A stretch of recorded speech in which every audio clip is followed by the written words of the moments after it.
Unang gabi nga namin dito sa Bicol, nanood nga kami ng celebration dito kasi merong ikakasal kinabukasan. So yung pagdating nga namin dito, halos patapos na rin yung sayawan. Ito yung mga nagdidikit ng pera dun sa ikakasal. Nga, hindi na nga namin siya naabutan, halos patapos na talaga. And pagkatapos nga nagpa-dance for all naman sila. Mga kapitbahay nga ni nanay dito, mahilig talaga sa sayawan. Kaya pumunta nga sila dun sa unahan nung sinabing ang dance for all, pati na rin nga si Sabil nakisayaw na rin.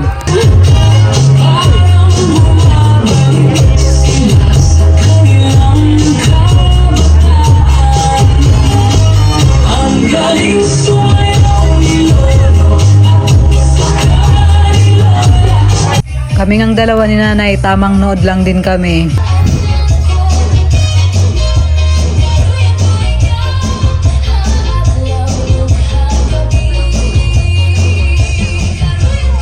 Sobrang antok ko na nga kaya sabi ko nga kay nanay uuwi na nga kami and tinawag na rin nga niya si Sabel. Sumama na rin siya sa amin umuwi. Pagdating nga namin ng bahay, kumain na nga kami ng hapunan kasi nung umalis kami hindi pa nga kami kumakain. Nagpangat nga si nanay ng yellow pin na isda. So nilagyan nga niya ng talbos. Ito nga ganito nga yung mga namimiss kong ulam. Sariwang isda kasi yung mabibili sa palengke. Habang wala nga kami, nagiinom nga dito yung kapatid ko tsaka yung pamangkin ko and yun, pamangkin ko na lang yung natira at namamapak na lang siya ng pulutan. Nga kami sa kanya para nga kumain. Kinabukasan nga maagang nagising yung mga kasama ko and ako na rin. Si nanay nga nakapagwalis na nga ng paligid sa labas. Then niyaya nga niya ako pupunta ulit kami ng sentro kasi bibili kami ng malagkit na bigas. Gagawa kasi ng ibos si nanay. So ito papagawa nga lang nga niya to sa pinsan ko. Kami na nga yung bibili nga ng malagkit. Nagmotor lang din kami kasi nga yung sasakyan inayos nga ni Lembot. Bali dinikita na nga nila yung goma na natanggal. So yun tinulungan na nga siya ni Mamer para nga mas mabilis. Pagdating nga namin sa Banwa, sumakay naman kami ng sidecar para papunta naman kami ng palengke. Medyo malayo-layo din kasi to kapag kalalakarin. Nadaanan nga ulit namin yung daing na binilhan nga namin dito and konti na nga lang nga siya. Sabi ko nga kay nanay, buti na lang talaga at bumili na rin ako kasi nga madali rin pala talaga siyang maubos. Then nakakita nga si nanay dito sa kabila, bumili din nga siya kasi pang stock naman daw niya. Bumili na rin nga kami nung mga gagamitin nga sa pagluluto nga sa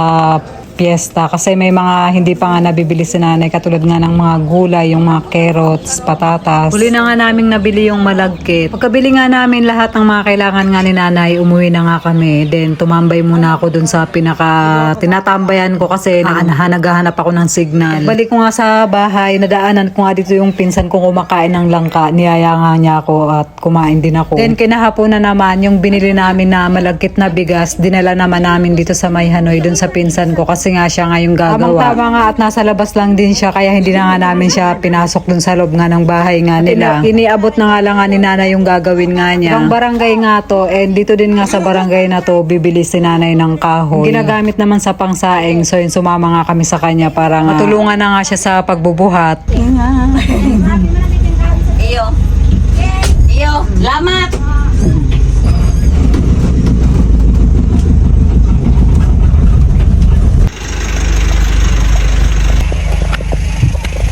Bili kami ng kahoy dito.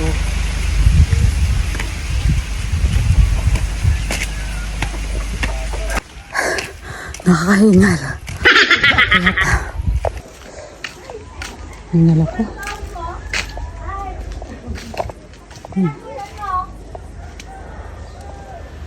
Bumaba nga ako para tawagin nga yung pamangkin ko at saka si Lembot para nga matulungan si nanay dun sa mga kahoy kasi sobrang bigat nga niya. And nung pagbaba ko nga naman problema nga sila kasi hindi pala makakaliko yung sasakyan. Kasi napakakipot nga ng kalsada. Kaya ang sabi nga ni Lembot, papaanda rin niya na nga lang nga ng paatras. Sinisilip sana nila yung daanan banda sa kanan kaya lang hindi nga kakasya yung sasakyan. Pang motor at tricycle lang yung kasya. Kaya ang nangyari talagang paatras nga kaming umandar. Meron din nga kaming nadaanan na sa gilid nga ng kalsada merong pinapato yung palay. Kaya ang ginawa nga ni nanay, bumaba nga siya kasi yung bote baka masagasaan. Nung mapatapat nga kami dun sa may covered court, dun pa nga lang nga nakaliko nga si John Lay. Kaya bumilis-bilis na rin nga yung takbo palabas nga ng Hanoy. Pagdating nga dito sa amin, binaba na nga nila yung mga kahoy. So yung pinagtulungan na nga nila pati nga si Jay, tinawag din nila. And ako naman nagpaiwan din ako dito kasi nga meron akong paparating na guest. So yun, kailangan ko nga silang i-guide para nga sa self-check-in. Kasi si Gerald kapag kalinis nga ng unit, umuwi na nga siya. So yun, sinasabihan ko rin naman siya na umuwi na nga kasi nga yung mga guest na nakapasok habang wala nga ako bago ako umalis nga papunta nga dito sa Bicol. Inayos ko na muna yung gap nga nila kahit medyo isang linggo pa nga lang nga pinagawan ko na talaga sila para wala nga maging problema. Usually kasi gumagawa nga ako ng gap one day nga before sila mag-check-in. So anyway, hanggang tanghali nga nakaupo nga ako dun sa may ilalim nga ng puno. Tinawag na nga lang nga ako nung pamangkin ko at saka ni Dibi na nakakain ng araw kami. Kaya sumabay na nga ako sa kanila sa pagbaba nga. Pagdating ko nga dito, eto nakalatag na nga yung pagkain nga namin dito sa labas ng bahay. So naglagay nga sila ng mesa dito sa, ito nga to yung dating pinagkukulungan nga ng baboy. Dahil nga matagal-tagal nga si nanay sa Manila, hindi nga siya nakapag-alaga ng baboy. Kasi kapag dito yan nag-i-stay sa Bicol si nanay, talagang nag-aalaga yan ng baboy. Kasi nga wala namang ibang gagawin nga dito sa probinsya, kaya ayun, pinagkakalibangan niya na lang din. Then kapag babalik nga ng Maynila, ayun, benta naman lahat. So itong tanghalian nga namin, ang ulam namin ay ginataang tulingan. Sobrang dami ko ngang nakain kasi nga sarap na sarap talaga ako. Pag sa Manila kasi talagang napakabihira ko ngang kumain nga ng isda. More on lutong ulam at pagkain talaga sa labas yung mga kinakain ko, kaya parang nakakaumay din talaga.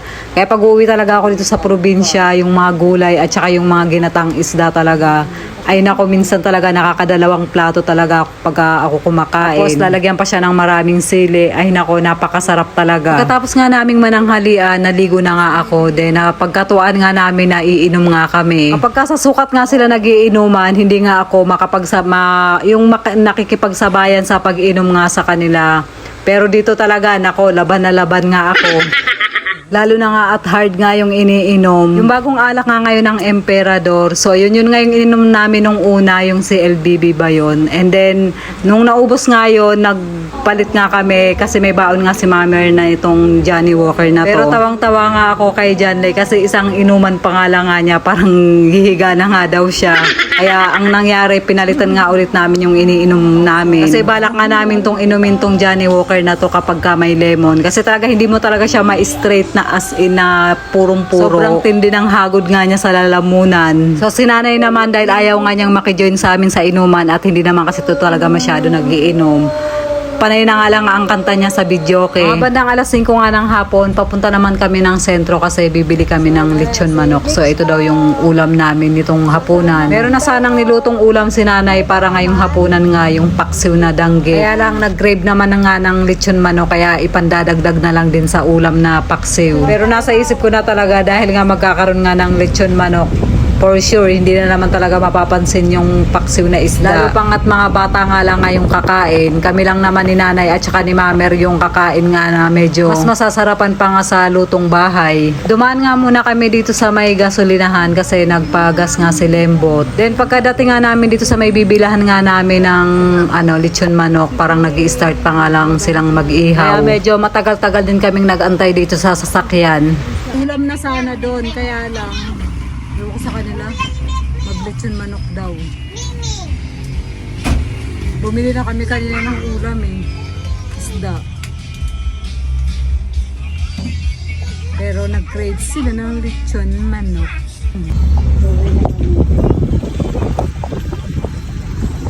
So yun na guys, hanggang dito na lang po yung ating video for today. Maraming salamat po sa inyong panonood. Mag-iingat po kayo palagi. God bless and babush!